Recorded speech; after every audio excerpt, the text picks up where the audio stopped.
Keşif Rotası kanalından herkese merhabalar. Bu videomuzda Afganistan ve ilginç özelliklerini inceleyeceğiz. Videoya geçmeden önce Keşif Rotası kanalına abone olmayı ve bildirimleri açmayı unutmayın. Afganistan resmi adıyla Afganistan İslam Emirliği. Asya kıtasının güney kesimlerinde denize kıyısı bulunmayan bir ülkedir. Doğusunda ve güneyinde Pakistan, batısında İran, kuzeyinde Türkmenistan, Özbekistan ve Tacikistan, kuzeydoğusunda Çin bulunmaktadır. Afganistan'ın yüz ölçümü 652.867 km²'dir. Başkenti Kabil olan Afganistan'ın diğer önemli şehirleri Herat, Kandahar ve Mezar-ı Şerif'tir. Afganistan'da yönetim biçimi. Afganistan, 2004-2021 yılları arasında yürütme, yasama ve yargı kollarından oluşan İslam Cumhuriyeti'ydi. Bu cumhuriyetin son cumhurbaşkanı Eşref Gani'ydi. Eşref Gani, 2021 yılında Taliban'ın saldırısı sonucu ülkeyi terk etmiştir. Afganistan İslam Cumhuriyeti'nin 2021 yılındaki çöküşünün ardından Taliban ülkenin İslam Emirliği olduğunu dünyaya duyurdu. Hükümet sistemi üniter geçici teokratik İslam Emirliği'dir. Yani dine dayalı merkezi idarenin üstünlüğüne dayalı sistemdir. Ülkenin yüce lideri Hibetullah Ahundzade, Başbakanı Muhammed Hasan Ahund'dur. Afganistan'da nüfus ve özellikleri. Ülke nüfusu 2021 yılı verilerine göre 39.840.000'dir. Yıllık nüfus artış hızı ise %2,3'tür. Şimdi de Afganistan'daki etnik grupları inceleyelim. 2019 verilerine göre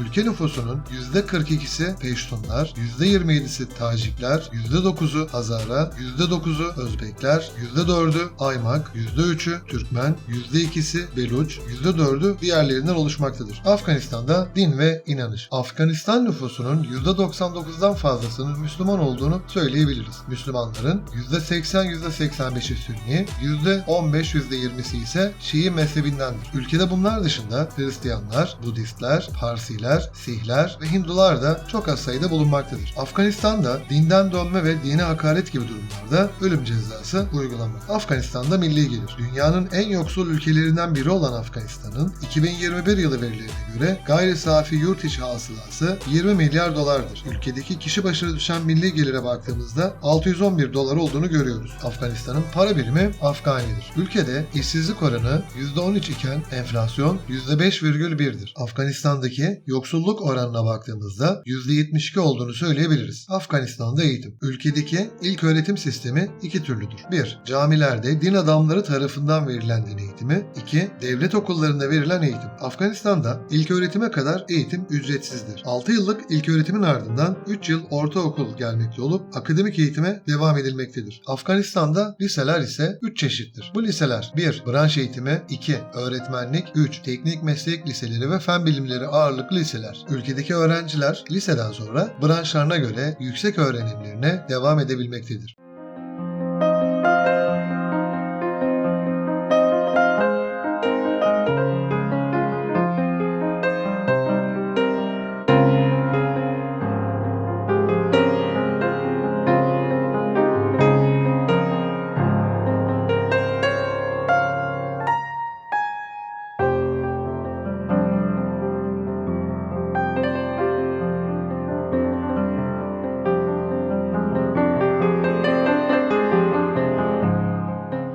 Afganistan hakkında ilginç bilgiler. Bacha-Bazi, Afganistan'ın bazı bölgelerinde pedofili içeren faaliyetler için kullanılan terimdir. Bacha-Bazi'nin kelime anlamı oğlanla oynamaktır. Gecenin geç saatlerinde düzenlenen davetlerde erkek çocuklar kadın kıyafetleri giydirilerek yetişkin erkeklerin önünde oynatılıyor. Bu erkek çocukların büyük kısmına yapma göğüsler ve ayaklarına halhallar takılmaktadır. Yetişkin erkeklerin önünde oynatılan bu çocuklara çevredekiler de para takıyor. Bu işin rahatsız edici kısmı ise davetlerden sonra erkek çocukların otellere götürülmesi ve birden fazla kişiyle ilişkiye girmek zorunda kalmalarıdır. Bacha-Bazi davetlerinde oynatılan genç erkekler yetim ya da yoksul aile çocukları iken bu çocukları oynatanlar ise güçlü, iyi silahlanmış savaş ağaları ve zengin kimselerdir. Afganistan güvenlik güçlerinin bu geleneği ortadan kaldıramadıklarını çünkü Bacha-Bazi'yi organize eden kişilerin zengin, güçlü hatta komutanlar olduğunu belirtmektedir. Ve Cebüş, Afganistan'da Taliban rejiminin uyguladığı baskıdan dolayı Afgan kızları enteresan çoktan beri çıkış yolu bulmuş durumdadır. Betçebuş. Kültürel gelenek olarak ifade edilen bu uygulamada kız çocukları erkek gibi giydirilmektedir. Saçları kısa kestirilen, başörtülerini çıkaran ve pantolon giyen kızlar erkeklerin sahip olduğu tüm haklara sahip oluyor. Bu uygulama gizli olarak yapılsa da çoğu kişi erkek kılığına girmiş kızın gerçek cinsiyetini bilmektedir. Taliban'ın diğer kısıtlamaları. Taliban Yüksek Eğitim Bakanı'nın yaptığı açıklamaya göre kadınların üniversiteye gitmesi bir sonraki bildiriye göre yasaklandı. Bu açıklamayla birlikte ülkedeki resmi eğitim kurumlarına kadınların gitmesi tamamen yasaktır. Taliban'ın yönetimi ele geçirdiği 2021 yılından itibaren kızların liseye gitmeleri de yasaklanmıştır. 8 yaşından itibaren kızların kandaş, akrabası, kocası veya kayınpederi dışında herhangi bir erkekle temas kurması yasaktır. Kadınların çarşafsız sokağa çıkması yasaktır. Toplumun içinde kadınların yüksek sesle konuşması yasaktır. Nedeni yabancılar bir kadın sesini kesinlikle duymamalıdır. Kadınların fotoğraflarının çekilmesi, video kaydı alınması yasaktır. Kadın kelimesinin geçtiği yer adları değiştirilmek zorundadır. Kadınların yaşadıkları evin balkonuna çıkması yasaktır. Kadınlar halka açık toplantılarda bulunamazlar. Kadınlar motorlu taşıt kullanamaz. Kadınlar erkeklerle aynı ulaşım aracı kullanamazlar. Kadınlar için ayrı seferler bulunmaktadır. Erkek doktorların konsültasyon nedeniyle kadınlara dokunması yasaktır. Afganistan'da yapılan evliliklerin %80'i zorla yapılmaktadır. Kadınların üniversite sınavına girmesi de 2023 yılında yasaklanmıştır. Her kadın ortalama 6-7 kez doğum yapmaktadır. Erkeklerin yaklaşık %50'si ve kadınların yaklaşık %15'i okur yazardır. Yeni doğan her bebeğin